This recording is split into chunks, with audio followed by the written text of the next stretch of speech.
សួស្តីបងប្អូននៅវីដេអូនេះខ្ញុំនឹងបង្ហាញបងប្អូនទាំងអស់គ្នាអំពីការបង្កើតផ្ទាំងការងារថ្មីមួយដែលយើងនឹងបង្កើតទាំងអស់គ្នាគឺបងប្អូនគ្រាន់តែយកម៉ៅមកលើកពាក្យថា file ហើយយកពាក្យថា new មានន័យថាគឺបង្កើតសន្លឹកការងារថ្មីមួយរបស់យើងខ្ញុំ click លើវាបន្ទាប់មកនៅត្រង់ចំណុចនេះវាមានការកំណត់ជាច្រើនអញ្ចឹងខ្ញុំសូមបង្ហាញអំពីចំណុចទី1សិនគឺកន្លែង name ហ្នឹងគឺមានន័យថាគឺជាការដាក់ឈ្មោះនៅសន្លឹកការងាររបស់យើងទាថាបើសិនជាបងប្អូន design logo មួយបងប្អូនដាក់ថា logo Apple អញ្ចឹងមានន័យថាផ្ទាំងការងារថ្មីរបស់បងប្អូនហ្នឹងគឺចង់ធ្វើតាក់ទងនឹង logo ហើយអូខេនៅចំណុចតមកទៀត preset ហ្នឹងមានន័យថាគឺជាការកំណត់មួយដែលកម្មវិធី Photoshop បានដាក់មកឲ្យយើងទាថាពេលខ្ញុំ click នៅសញ្ញា drop down នេះអញ្ចឹងខ្ញុំនឹងឃើញមាន option មួយចំនួនដូចជា default Photoshop size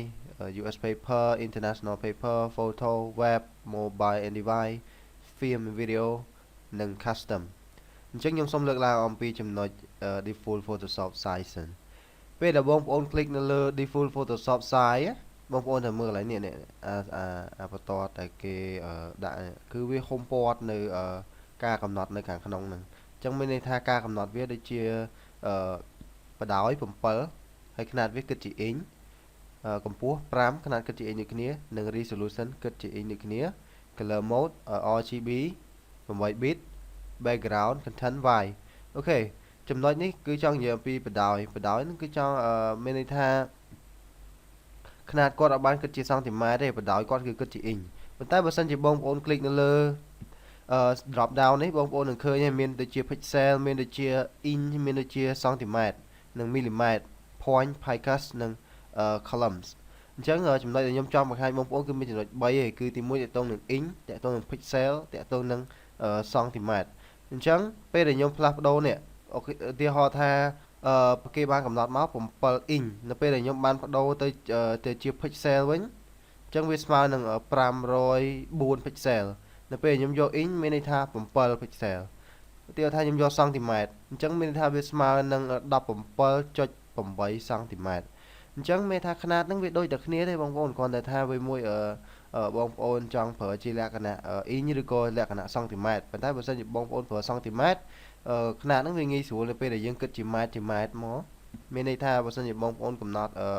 ទៅដល់100សង់ទីម៉ែត្រមានន័យថា1ម៉ែត្រអញ្ចឹងវាអាស្រ័យទៅលើតែការកំណត់របស់បងប្អូនទេប៉ុន្តែអ្វីដែលខ្ញុំចង់បង្ហាញតាក់ទងហ្នឹងគឺនៅពេលដែលបងប្អូនផ្លាស់ប្ដូរនៅចំនួនលេខនេះឧទាហរណ៍ថាខ្ញុំដាក់ inch មកវិញពេលដែលបងប្អូនផ្លាស់ប្ដូរចំនួនលេខនេះទោះបីជាបងប្អូនដាក់លេខ7ហ្នឹងទៅវិញក៏ដោយប៉ុន្តែបងប្អូនត្រូវមើលកន្លែង preset នេះដែរបើសិនជាបងប្អូនហ៊ានប៉ះពាល់កន្លែងហ្នឹងហ៊ានដូរមានន័យថា default Photoshop size ហ្នឹងគឺគ្មានន័យទៀតទេគឺវានឹងផ្លាស់ប្ដូរទៅជា custom វិញដូចគ្នាចំណុចនេះនិងចំណុចនេះដូចគ្នាអញ្ចឹងរាល់ការផ្លាស់ប្ដូររបស់បងប្អូននៅខាងហ្នឹងគឺមានន័យថាវានឹងផ្លាស់ប្ដូរជា custom ឧទាហរណ៍ថារបស់វា7អញ្ចឹងបើសិនជាខ្ញុំវាយលេខ5អញ្ចឹងវាផ្លាស់ប្ដូរកន្លែង preset នេះទៅជា custom ហើយមានន័យថាគឺជាការជ្រើសរើសរបស់យើងហើយវាមិនមែនជា default Photoshop size ទៀតទេ default មានន័យថាធាតុដើមរបស់វាបើសិនជាខ្ញុំកំណត់7វិញមិនមែនមានន័យថាដាក់ទៅហើយវា load មក default Photoshop size ទេតែយើងប៉ះពាល់គឺវាប្រកាសជាផ្លាស់ប្ដូរទៅជា custom វិញហើយអញ្ចឹងមានន័យថាបើសិនជាគេកំណត់បែបណាបងប្អូនអាចដូរបានទេបើសិនជាបងប្អូនដូរគឺទៅជា custom វិញហើយទាថាឥឡូវខ្ញុំ click មកដូចដើមវិញហើយខ្ញុំដូរឲ្យ5នេះម្ដងខ្ញុំវាយលេខ5វិញហើយប៉ុន្តែ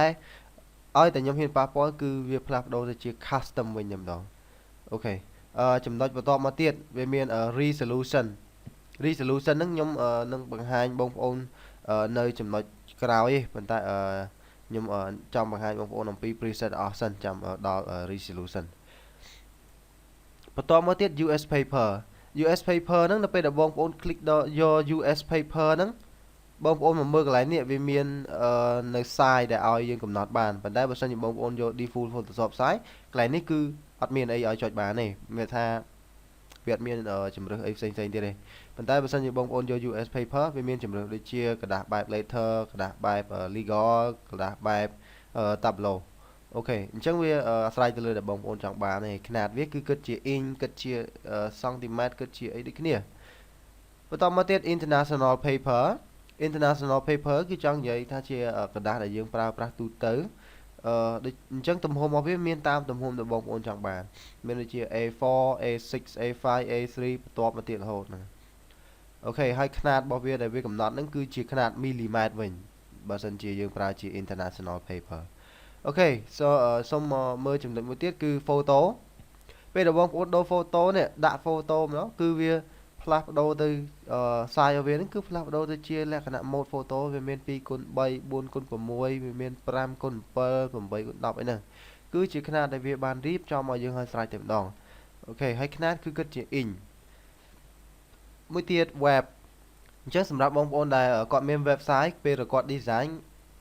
គឺគាត់ត្រូវការជ្រើសរើសយក preset ហ្នឹងបែបលក្ខណៈ web ព្រោះថាពេលដែលបងប្អូន click យក web ហ្នឹងបងប្អូននឹងឃើញកន្លែង size នេះហើយអញ្ចឹង size ហ្នឹងវាមានទំហំបែបវាមានតាមទំហំរបស់វា web របស់បងប្អូនទំហំប៉ុណ្ណាគឺវាអាស្រ័យទៅលើការកំណត់របស់បងប្អូនទេអូខេហើយបងប្អូនអាចវាយបានដោយខ្លួនឯងទំហំបែបបងប្អូនចង់បានមួយទៀតmobile anyway mobile anyway ហ្នឹងគឺចង់សំដៅទៅលើតាការដែលយើង design រូបហ្នឹងទៅលើទូរស័ព្ទដែលមានទំហំ size ប៉ុណ្ណាអេក្រង់របស់ទូរស័ព្ទហ្នឹងប៉ុណ្ណាអូខេអញ្ចឹងបងប្អូនអាចដឹងខ្លួនឯងថាតើ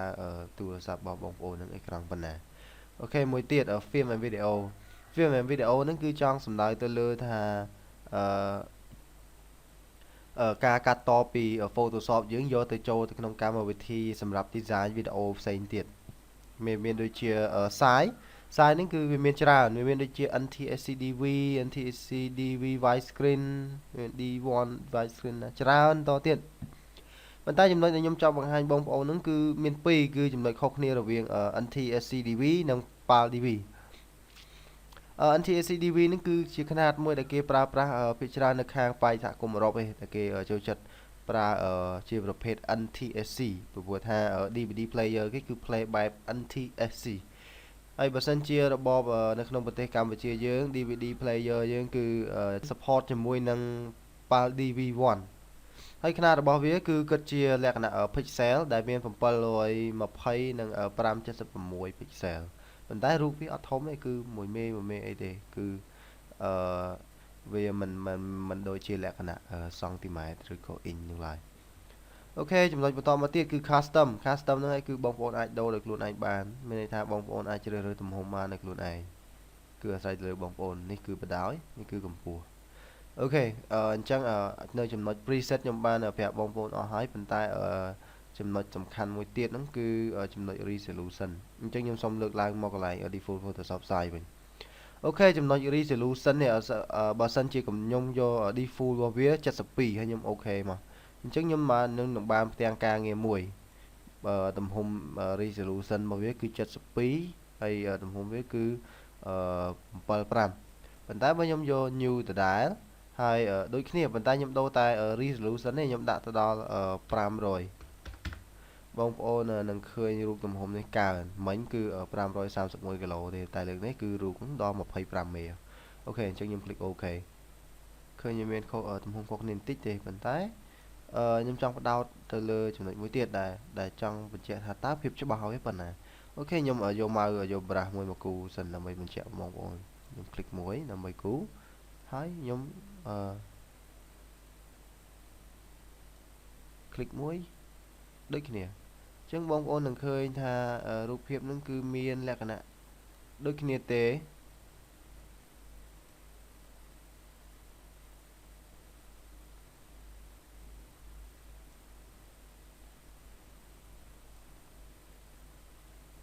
បើសិនជាបងប្អូននឹងមើលនឹងភ្នែកទៅទេបងប្អូនគិតថាអូវាច្បាស់ដូចតែគ្នាហ្នឹងប៉ុន្តែបើសិនជាបងប្អូន zoom វិញបងប្អូននឹងដឹងហើយថាតើវាច្បាស់កម្រិតណាអូខេអញ្ចឹងខ្ញុំយក tool zoom មួយហើយខ្ញុំ zoom ទៅចូលផ្នែកមួយនៃរូបភាពដែលខ្ញុំបានគូរនេះអញ្ចឹងបងប្អូននឹងឃើញថាតើរូបភាពហ្នឹងមានលក្ខណៈច្បាស់អត់ហើយអញ្ចឹងខ្ញុំ zoom ដូចគ្នាផ្នែកមួយដូចគ្នាអញ្ចឹងបងប្អូននឹងឃើញថាតើភាពច្បាស់នៃ resolution របស់Photoshop ហ្នឹងគឺខុសគ្នាបែបម៉េចអានេះបើសិនជាខ្ញុំ zoom ថែមទៀតប្រហែលជាអត់ងាយបែកទេតោះតែខ្ញុំ zoom ខ្លាំងមែនតែនទើបវាបែកប៉ុន្តែបើសិនជាចំណុចនេះវិញគឺខ្ញុំ zoom តែបន្តិចទេគឺ pixel វាគឺបែកអស់ហើយមានន័យថាបងប្អូនមើលកន្លែងនេះរូបពណ៌វានេះនឹងពណ៌កន្លែងនេះ ពណ៌នេះគឺមានតិចទេព្រោះថា pixel អាគ្រាប់ជុំវានេះគឺវាមានតិចអញ្ចឹងវាធ្វើឲ្យរូបភាពរបស់យើងអត់សូវច្បាស់ទេអញ្ចឹង resolution ហ្នឹងគឺជាចំណុចមួយដែលសំខាន់ដែរបើនៅពេលដែលបងប្អូន design មក logo របស់បងស្អាតlogo របស់បងប្អូនស្អាតមិនស្អាតអូខេអញ្ចឹងចំណុចហ្នឹងគឺខ្ញុំបានបញ្យល់បងប្អូនហើយចំណុចមួយទៀតតាក់ទងនឹង background អញ្ចឹងខ្ញុំចូល new ដដែលអូខេខ្ញុំយក resolution 500ដូចគ្នាប៉ុន្តែខ្ញុំមើលកន្លែងbackground នេះ background នេះគឺចង់សំដៅទៅលើថាផ្ទាំងខាងក្រោយរបស់យើងជាលក្ខណៈម៉េចបើសិនជាបងប្អូនយក white មានន័យថាគឺ background របស់បងប្អូនគឺពណ៌សតែម្ដងប៉ុន្តែបើសិនជាបងប្អូនយក background color បើសិនជាយក background color គឺមានន័យថាវាអាស្រ័យទៅលើពណ៌នៃ background របស់បងប្អូនអញ្ចឹង background ហ្នឹងនៅត្រង់ណាអញ្ចឹងបងប្អូនមកមើលកន្លែងនេះមានន័យថាជា color បែបbackground គេដាក់ថា set background color និងមួយទៀតគឺ foreground អញ្ចឹងបងប្អូនឃើញពីរហ្នឹងខុសគ្នាណាគឺមានន័យថាខាងមុខគឺជា foreground គឺជា color ខាងមុខហើយ background គឺជា color ខាងក្រោយបើសិនជាខ្ញុំដាក់នេះពណ៌សនៅពេលដែលខ្ញុំបង្កើត new មកទៅបីជាខ្ញុំ set ដាក់ background color ក៏ដោយក៏ផ្ទាំងរបស់ខ្ញុំគឺនៅតែជាពណ៌សដែរប៉ុន្តែបើសិនជាខ្ញុំដូរ color background នេះខ្ញុំ click នៅលើកន្លែងនោះមួយហើយខ្ញុំដូរទៅដាក់ជាពណ៌ក្រហមអញ្ចឹងណាបន្ទាប់មកខ្ញុំ file new ដូចគ្នាហើយខ្ញុំយកជាលក្ខណៈ background color ហើយខ្ញុំ OK មើលអញ្ចឹងមានន័យថា background វាត្រូវបានរៀបចំឲ្យយើងឲ្យស្រេចគឺជាពណ៌ក្រហមដែលយើងបានកំណត់ទីថាខ្ញុំដូរទៅជាពណ៌មួយទៀតបៃតងហើយខ្ញុំបង្កើត new ដូចគ្នាហើយការកំណត់របស់ខ្ញុំគឺនៅតែជា background color ដូចគ្នាពេលខ្ញុំ OK បន្ទាប់មក background ហ្នឹងគឺវាបាន set ទៅជា background ពណ៌តែម្ដងប៉ុន្តែបើសិនជាបងប្អូនដាក់ background ហ្នឹងជា background white គឺជាមានន័យថា color ហ្នឹងគឺទោះបីជាបងប្អូនកំណត់កន្លែង color នេះទៅជាពណ៌អីក៏ដោយក៏វាមិនអាចចេញពណ៌ឲ្យបងប្អូនដែរពីព្រោះថាគឺវាស្គាល់តែពណ៌សទេចំណុចមួយទៀតដែលខ្ញុំចង់បង្ហាញបងប្អូនគឺ transparent ហ្នឹងមានន័យថាគឺអត់មានអីទេនៅខាងក្រោយហ្នឹងគឺផ្ទាំងខាងក្រោយហ្នឹងគ្មានអីទាំងអស់ដែលតំណាងរបស់វាគឺក្រអុចហើយខ្ញុំចុច OK អញ្ចឹងនៅពេលដែលបងប្អូនឃើញកាឡាក្រោនេះមិនមែនមានន័យថា background ហ្នឹងជា color ក្រោទេមានន័យថាគេក្នុងកម្មវិធី Photoshop ហ្នឹងគេមិនដឹងថាដាក់អាខាងក្រោយហ្នឹងឲ្យមានន័យថាម៉េចដាក់ទៅមើលឃើញអីហ្នឹងគឺគេដែលយកសញ្ញាក្រោហ្នឹងគឺជានិមិត្តសញ្ញាដើម្បីសម្គាល់ថាវាជា background transparency មានន័យថាអត់មានអីនៅ background ខាងក្រោយទេអាហ្នឹងគឺសំខាន់សម្រាប់នៅពេលដែលបងប្អូនធ្វើ logo សម្រាប់ដាក់ website របស់បងប្អូនអូខេចំណុចមួយទៀតអូខេ background content យើងហើយអញ្ចឹងដល់មួយទៀតគឺ color mode អញ្ចឹងនៅវីដេអូបន្ទាប់ខ្ញុំនឹងបង្ហាញបងប្អូនអំពី color mode ព្រោះថានៅព្រោះវាមានច្រើនដែលខ្ញុំនឹងត្រូវបញ្ចូលបងប្អូនអូខេអរគុណច្រើន